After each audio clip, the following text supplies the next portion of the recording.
주거든요. 네. 그래서 이런 다양한 음악적인 것들은 뇌 발달에 도움이 준다. 예.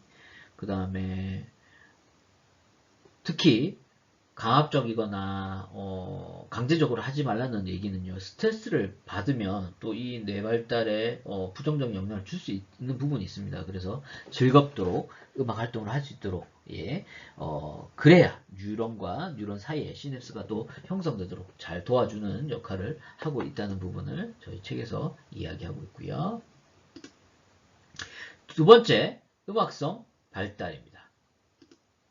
이걸 좀 지우겠습니다. 예, 겹쳐가지고요.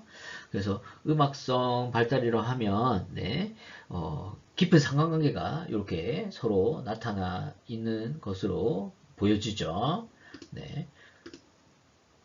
그래서 음악적인 경험은 이렇게 서로 음악성 발달과 심리적 체험을 통해서 혹은 음악적 개념의 이해를 통해서 음악성 발달을 이런 서로 상관관계에 놓이는 밀접한 관계를 지니고 있습니다. 그래서 이런 음악의 발달을 통해서 음악의 표현력, 음악의 감수성, 음악적성, 음악적 창의성 등을 도모하기 위해서 다양한 음악적 개념의 이해를 토대로 음악적, 심리적 경험이 지속되어야 함을 알 수 있습니다.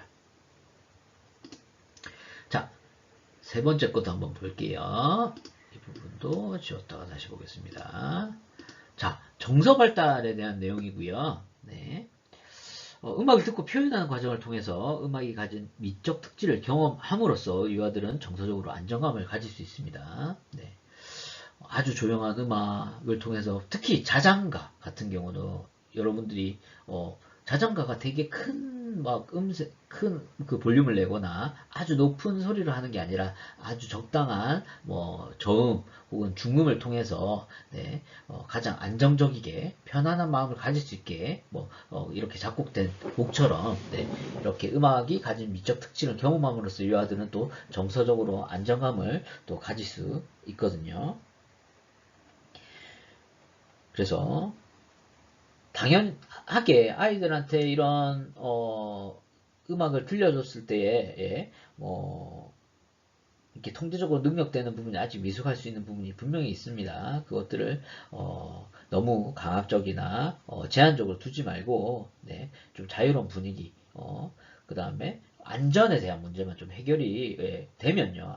안전이 불안한 상태에서는 네, 뭐 되게 조심해야 될 부분이 있겠지만 또 다양한 음악 그 다음에 이런 상황 기분을 또 즐기게 해주는 것도 교사의 역할이 아닐까 싶습니다. 네 번째 한번 부분 보겠습니다. 신체 발달. 네, 당연히 네, 음악을 들었을 때 반응이 제일 먼저 몸을 움직이거나 네, 이런 동작 그 다음에 표현에 대해서 좀 많이 제일 아이들이 반응을 하는 것 같습니다. 그래서 음악적 소리에 반응하여 신체로 또 표현하고요. 신체적 표현은 다시 음악적 표현으로 또 연계되는 부분이 있고요. 또 악기 연주 시 눈과 손의 협음이 또 일어나고 음악적 특징에 따라서 또 이동 동작, 걷고, 기고, 달리고, 두 발 뛰어, 그 다음 비이동 동작.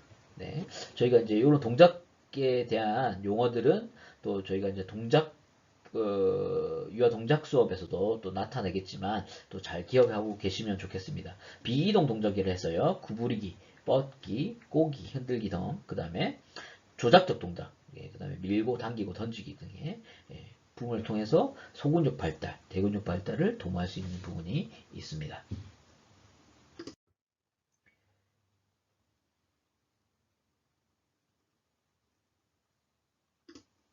자, 사회성 발달에 대한 부분도 보겠습니다. 보통 음악 교육을 하면 개별적인 특성이라고 보는데요. 그렇지도 않습니다. 보통 뭐 소그룹이나 대그룹으로 형태로 진행되는 경우도 아주 많죠. 요즘 같은 경우는 또 뭐 코로나 때문에 뭐 많은 이 영유아 관련된 그 음악회나 예술적 경험들이 조금 힘들어지는 건 좀 사실입니다. 왜냐면 사회적 거리두기 때문에 그렇고요.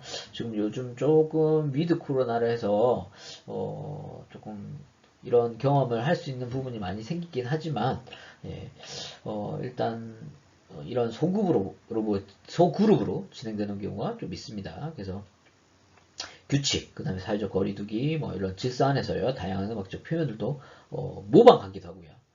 따라해보기도 하고, 저 친구가 이렇게 하니까 나도 이렇게 해볼까? 아니면, 저 친구는 저렇게 하니까 나는 이렇게 다르게 표현해볼까? 아니면, 똑같은 동작으로 같이 표현해볼까? 예, 뭐 이런 것들도 다 다를 수도 있고요.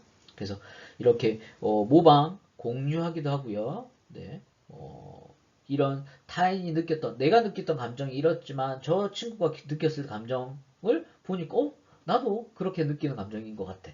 이래서 이렇게 공감하는 경우도 또 생길 수 있는 부분이 있습니다. 그래서 다른 친구의 감정을 또 이해해 볼 수 있는 시간이 가질 수 있다라는 부분도 있습니다. 자, 6번째 언어 발달입니다.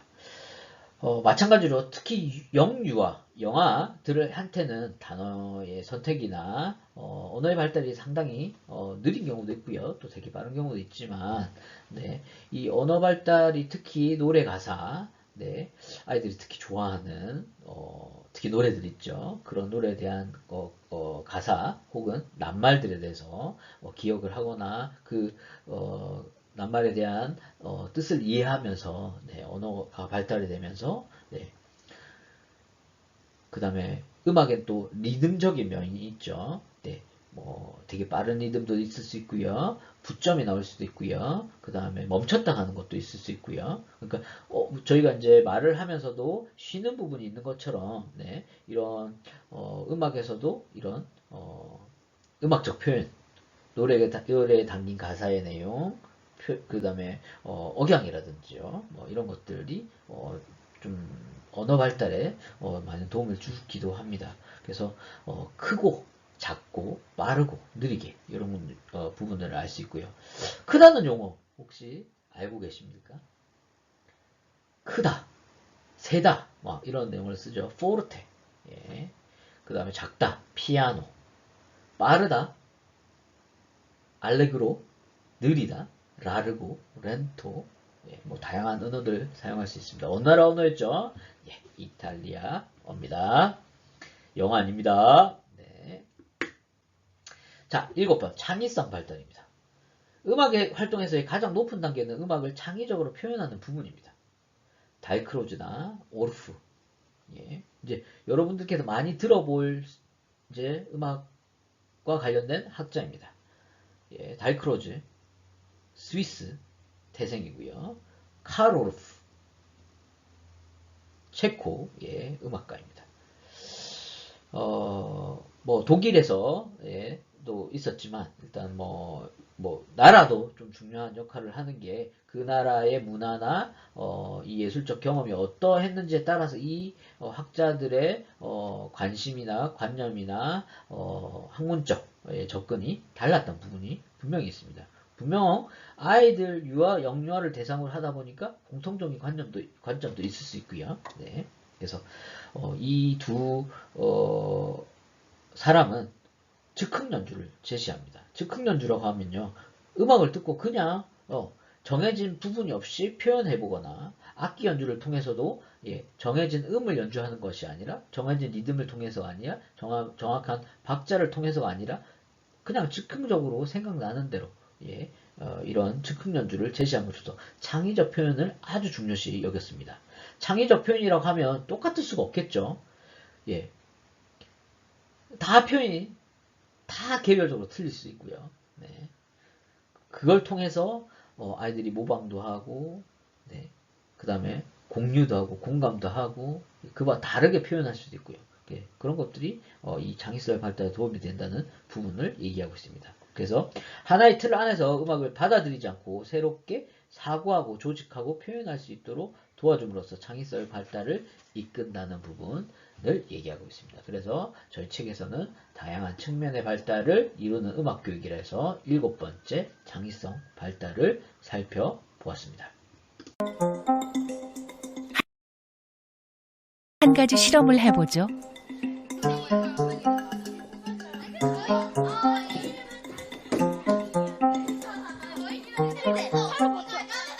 실험에 참가할 11살 아이들입니다. 아이들에게 주어진 과제는 2가지. 첫 번째 과제, 놀이입니다. 안내 오진 나가위바위보 가위바위보 묵지 묵지 마음껏 놀라는 제작진의 주문이 아주 마음에 들었나 봅니다. 묵지 묵묵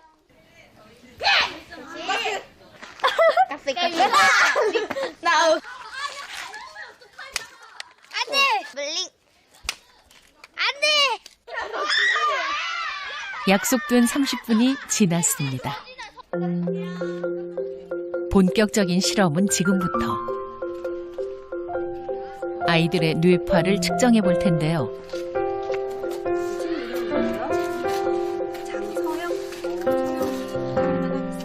뇌파 측정기입니다. 머리띠에 있는 전극을 통해 뇌에서 어떤 파장이 활동하는지를 알아보는 실험.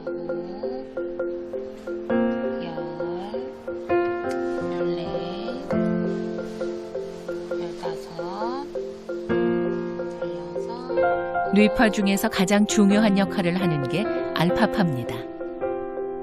전부를 볼 수 있는 통찰의 힘, 그리고 그럴 때 나오는 창의성, 그리고 집중력, 이거에 많이 관여를 하거든요. 알파파가 지속적으로, 이렇게 정기적으로 내지는 지속적으로 잘 나온다는 건 뇌가 균형적으로 발달하는 데 매우 중요한 지표가 될 수 있고요. 알파파와 함께 측정할 또 하나의 뇌파는 베타파. 9, 10 하이베타파가 계속 높아질 경우 뇌에 불균형이 오게 되고, 뇌에 불균형이 오면 통합적으로 뇌를 사용하는 거에 실패하게 되고요. 그러면 효율성이 떨어진다는 거예요. 안정적으로 뭘 못한다는 거니까 내가 가지고 있는 역량을 충분히 발휘하지 못할 수도 있고요. 선생님, 그러면 이제 이번에 우리 공부를 좀 해볼 건데 선생님이 벌써 지쳐 보입니다. 모르는 게 있으면 아이들에게 주어진 2번째 과제. 수학 문제 풀기입니다. 아이들의 머릿속이 복잡해진 것 같죠? 지루했던 30분이 지나고 똑같은 방식으로 뇌파를 측정해봤습니다. 달라진 아이들의 표정만큼 뇌파에도 차이가 있을까요?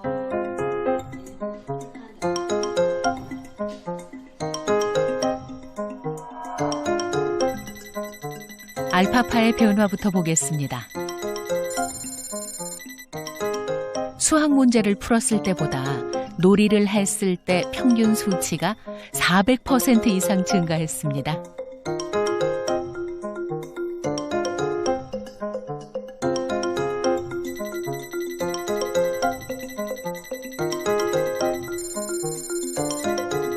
반면 베타파는 수학 문제를 푸는 2번째 과제에서 130%나 증가했습니다. 좋은 알파파의 수치를 계속 높이고 나쁜 베타파의 수치를 낮춘다는 건 장기적으로 보면 내가 어떤 일을 하든 보다 편안한 상태에서 효율적으로 일할 수 있는 힘이 생긴다는 겁니다. 서울의 한 초등학교에서 진행한 유사한 실험. 4개월 동안 30명의 아이들을 일주일에 한 번 60분씩 놀게 한 후 뇌파의 변화를 측정해 봤습니다. 실험을 시작하기 전 측정했던 알파파의 평균 수치. 그리고 4개월 후 다시 측정한 알파파의 평균 수치입니다. 20% 이상 상승했습니다. 더 놀라운 사실이 있습니다. 좌뇌와 우뇌의 불균형이 극심했던 한 아이의 경우 뇌 불균형이 현저히 개선된 것입니다.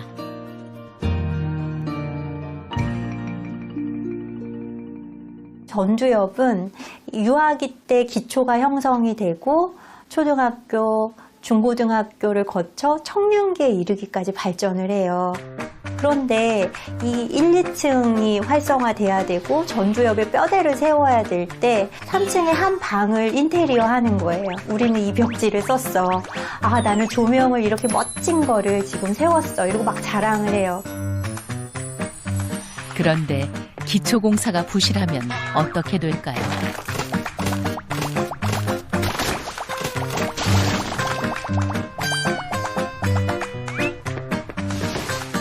에 해당하는 대뇌피질 중에서도 전두엽이 튼튼해야 비로소 학습을 할 준비가 된답니다. 전두엽은 뇌의 사령탑이기 때문입니다.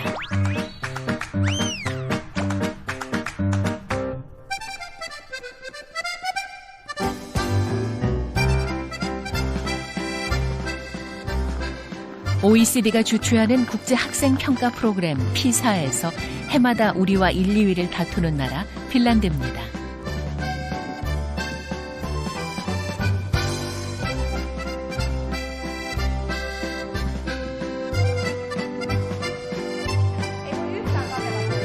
초등학교에 갓 입학한 아이들.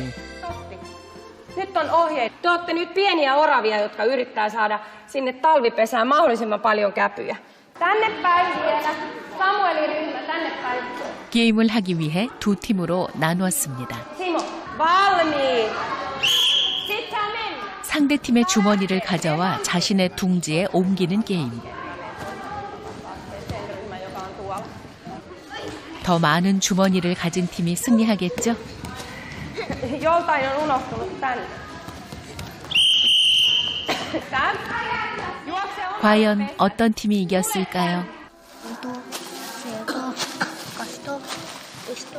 어떤 팀이 이겼는지는 이렇게 짝을 지어 봐야 알 수 있다는데요. 아이들이 아직 수의 개념을 모르기 때문입니다. 5,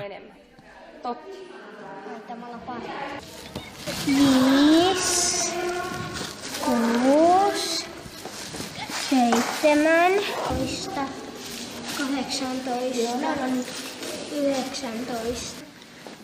Kaksi palikkaa. 초등학교 1학년 수학 시간, Ja sitten 수의 개념을 이해하는 것부터 시작됩니다. näin monta. 간단한 덧셈, 뺄셈 정도는 익히고 학교에 오는 우리 아이들과는 너무 다릅니다. Hei, nyt me tehdään vielä niin, että saatte täältä sille parin ja täältä sille parin. Hyvä pyry. Eli nyt teette niin kuin 주사위 개수로 아라비아 숫자를 익히는 수업. Sitten huomaatte, että niitä on 5 on yhtä suuri kuin 5. Eiks niin? Oppii parhaiten sillä tavalla, että ensin tehdään itse omalla keholla, niin kuin tavallaan oman kehon avulla harjoitellaan sitä asiaa. Eli tavallaan niin kuin aina lähdetään siitä, että tehdään ensin omalla keholla, sitten välineellä ja vasta sen jälkeen kirjan tehtävä. 숫자를 배우는 데 사용되는 교구들입니다. 때로는 아이들이 직접 만들기도 합니다. 숫자 하나를 배우는데 이렇게까지 공을 들이는 이유가 있답니다. 4 on yhtä suuri kuin 4. 처음으로 숫자를 접하기 때문인데요. 수학뿐만이 아닙니다. 초등학교에 입학하기 전까지 어떤 학습도 하지 않습니다. 학습보다 더 중요한 교육이 있기 때문이라는데요.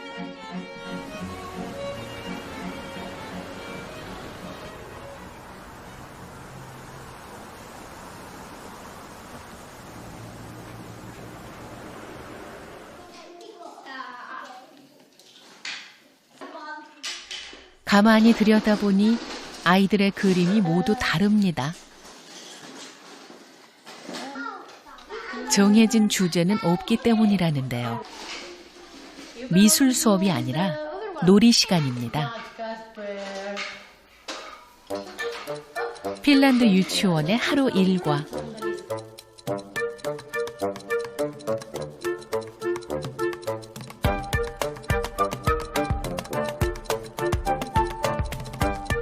진짜 하루 종일 놀기만 하네요.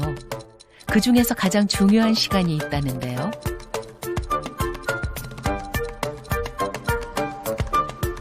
바깥 놀이 시간입니다.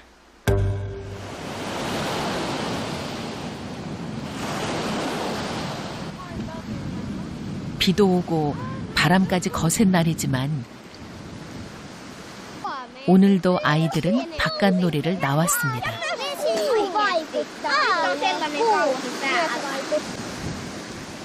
장난감 하나 없는 자연 속에서 스스로 탐색하고 집중하며 새로운 놀이를 만들어내고 친구들과 어울려 사회성을 키워가는 것. 이게 바깥놀이의 목적이랍니다. 어린 시절에 배워야 할 모든 것이 바로 이 바깥놀이에 있다는 것.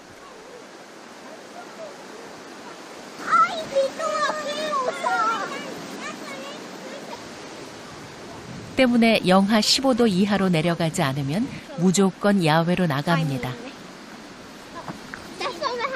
오늘처럼 비가 오는 날도 마찬가지죠. Sadessa on paras sää ulkoilla, koska silloin se on ihanaa. Lapset saa leikkiä lätäkössä ja tehdä kuravellia ja lapsethan rakastaa sadesäätä. Eli ehdottomasti sateella pitää mennä ulos.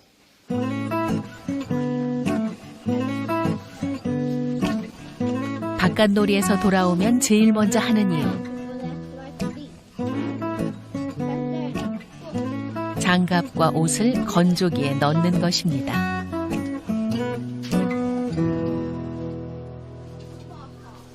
Johon saadaan lasten vaatteet kuivumaan. Tässä on esimerkiksi meidän liivit aika märkänä, niin jotta ne on huomenna kuivat, niin laitetaan tuonne.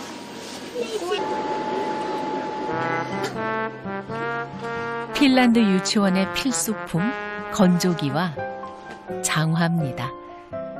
내일도 모레도 놀이를 이어가기 위해서죠. 놀이 속에서 아이들은 성장하기 때문입니다. Me tiedetään tutkimuksesta, että lapset oppii parhaiten leikin kautta ja leikin avulla. Ja myös, että suomalaisessa varhaiskasvatuksessa lapset eivät leiki, jotta he oppisivat, mutta lapset oppivat, kun he leikkivät.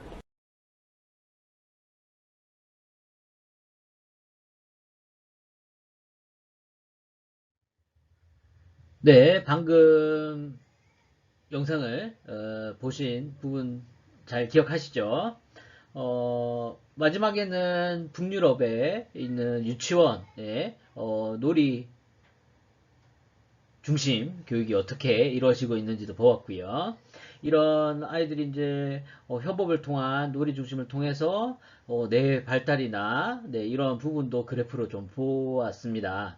그래서 저희가 이제 비대면 수업은 일단 영상을 조금 많이 참고를 해서 여러분들 이 유아음악 교육 혹은 유아음악 교육론, 유아교육론 하고 좀 비슷한 내용들은 저희가 이제 영상을 좀 통해서 좀 같이 보면서 이해를 하면 여러분들이 또 유아교육론 수업에도 좀 도움이 되지 않을까 싶어서 말씀을 드립니다.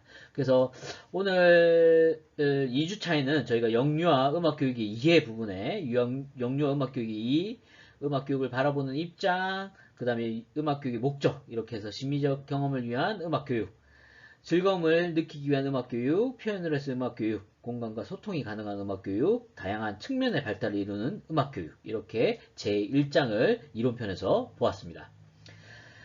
다음 주는요, 저희 3주차에서는 영유아 음악교육의 내용에서 제일 중요한 음악적 개념입니다. 리듬, 가락, 음색, 형식, 화음과 하성, 빠르기, 샘여림, 그리고 음악 활동의 유형들을 한번 살펴보는 시간을 갖고요. 그에 관련된 영상도 한번 같이 시청해보면서 여러분들 이해를 조금 돕도록 그렇게 하겠습니다.